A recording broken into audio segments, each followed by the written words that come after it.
Ndryshimet e fundit ligjore në ligjin për qeverisjen elektronike, që priten të miratohen nga mazhoranca në kuvend, jo vetëm nuk japin përgjigje situatës katastrofike, ku Akshi gjendet sot, por rrisin hapësirat ligjore për mungesë transparence, kontrolli, keqpërdorim të fondeve publike dhe përrjedhoi korrupsion shtesë.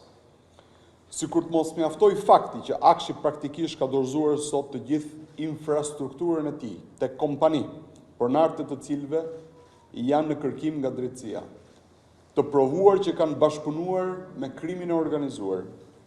Ndryshimet ligjore të propozuara do të japin mundësi Akshit të hyjë në shoqëritë tregtare të përbashkëta me palë të treta, me privat, në emër të rritjes së eficiencës dhe profesionalizmit të shërbimeve në thonjza kjo.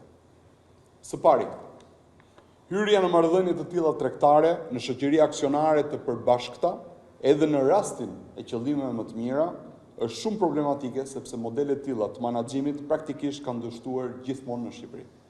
Shoqëritë e përbashkëta shtet privat janë forma që në administrimin e punës publike kanë 25 vjet që nuk përdoren më, sepse eksperienca ka treguar që ato nuk funksionojnë.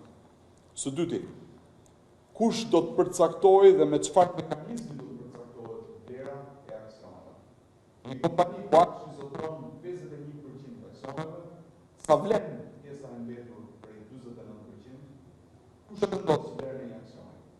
Apo i lidhet ajo në dorë humorit të drejtuesve të Akshit?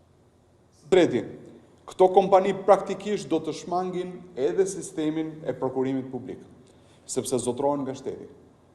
Pra në praktik Akshi do t'jap fondet pagar një kompanie ku ai vërtet zotron 51%, por ku gjithashtu 49% aksioneve zotrohen nga privati. Pra nuk do të kemi transparencë në shpërndarjen e fondeve.